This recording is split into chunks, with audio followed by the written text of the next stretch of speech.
மகாவிஷ்ணுவின் தசாவதாரங்கள் என்பவை அவர் உலகில் அதர்மம் தலை தூக்கும் போது தர்மத்தை காக்க எடுத்த 10 அவதாரங்களை குறிப்பவை. தசம் என்றால் 10 என்று பொருள்.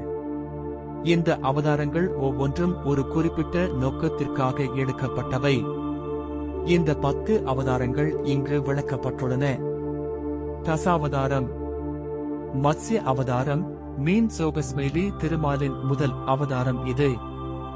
ஊழிக்கால வெள்ளத்தில் இருந்து வேதங்களை காத்தருள மகாவிஷ்ணு மீன் வடிவம் எடுத்து மனு என்ற அரசனை பாதுகாத்து வேதங்களையும் உயிரினங்களையும் காத்தார். கூர்ம அவதாரம் ஆமை சோகஸ்மேலி தேவர்களும் அசுரர்களும் பார்க்கடலை கடைந்த போது மந்தார மலையை தாங்க மகாவிஷ்ணு ஆமை வடிவம் எடுத்தார். வராக அவதாரம் பன்றி. இரண்யாட்சன் என்ற அசுரன் பூமியை கடலுக்குள் மறைத்து வைத்த போது விஷ்ணு பன்றி வடிவில் வந்து தன் கொம்புகளால் பூமியை தாங்கி மீட்டு வந்தார். நரசிம்ம அவதாரம் பாதி சிங்கம் பாதி மனிதன். பக்தன் பிரகலாதனை பாதுகாக்க இரண்யகசிபு என்ற அசுரனை அழிக்க மகாவிஷ்ணு மனிதன் மற்றும் சிங்கத்தின் கலப்பு உருவத்தில் தோன்றினார். இந்த அவதாரத்தில் பகல், இரவு, ஆகாயம், பூமி என எதிலும் இல்லாமல் அரக்கனை தன் மடியில் வைத்து வதம் செய்தார். வாமன அவதாரம் குள்ளன். மகாபலி என்ற மன்னனின் கர்வத்தை அடக்க விஷ்ணு குள்ள வடிவில் வந்தார். 3 அடி நிலத்தை தானமாக கேட்ட வாமனர் ஓரடியால் பூமியையும் மற்றோர் அடியால் விண்ணையும் அளந்தார்.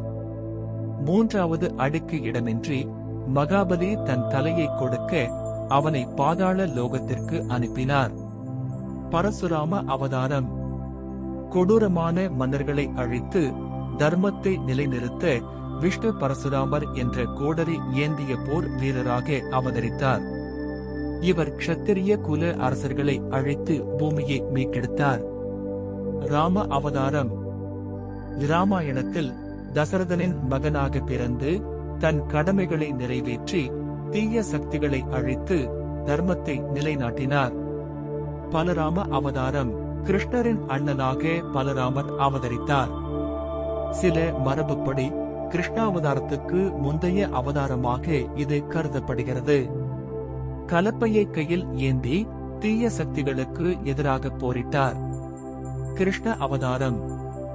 மகாபாரதத்தில் கோகுலத்தில் பிறந்து கம்சன் போன்ற கொடூரமான மன்னர்களை அழித்து அர்ஜுனனுக்கு கீதையை உபதேசித்து தர்மத்தை நிலைநாட்டினார். கல்கி அவதாரம். இது எதிர்காலத்தில் கலியுகத்தின் முடிவில் தோன்றவிருக்கும் அவதாரமாக கருதப்படுகிறது. அப்போது மகாவிஷ்ணு வெள்ளை குதிரையில் வாளுடன் தோன்றி அதர்மத்தை அழித்து மீண்டும் தர்மத்தை நிலைநாட்டுவார் என்று நம்பப்படுகிறது. தசாவதாரம் திருக்கோயில் திருவரங்கத்தில் அமைந்துள்ளது. இத்தலத்தில் பெருமாளின் 10 அவதாரங்களும் மூலவர்களாக உள்ளனர். மச்சவதாரம், கூர்மவதாரம், வராகவதாரம், நரசிம்மவதாரம் ஆகிய 4 அவதாரங்கள் சங்க சக்கரத்துடன் காட்சியளிக்கின்றன. வாமன அவதாரம் கையில் குடையுடனும், பரசுராம அவதாரம் கையில் கோடாரியுடனும், ராம அவதாரம் வில்லம்புடனும், பலராமன் அவதாரம் கலப்பையுடனும், கிருஷ்ணாவதாரம் கையில் வெண்ணையுடனும் இருக்கின்றன. கல்கி அவதாரம் கையில் கேடயமும் வாளும் உள்ளன.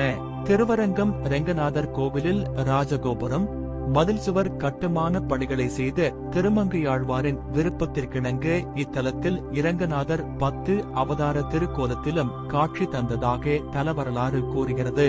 நீங்கள் பார்த்தவற்றால் நீங்கள் ஈர்க்கப்பட்டு உங்கள் வாழ்க்கையில் அதிக பண்டைய ஞானம் மற்றும் ஆன்மீகத்தை விரும்பினால் எனது வாராந்திர புதுப்பிப்புகளை கேட்க மறக்காதீர்கள். நீங்கள் தொடர்பு கொள்ள விரும்பினால் அல்லது கூடுதல் தகவல்களை பெற விரும்பினால் கருத்து பெட்டியில் எனக்கு ஒரு செய்தியை அனுப்ப தயங்க வேண்டாம். உங்களிடமிருந்து கேட்க ஆவலுடன் காத்திருக்கிறேன். உங்கள் Babaji Gopalakrishnan, spiritual healer, holistic life coach, law of attraction coach, manifestive meditation trainer, aura and chakra balancing therapist.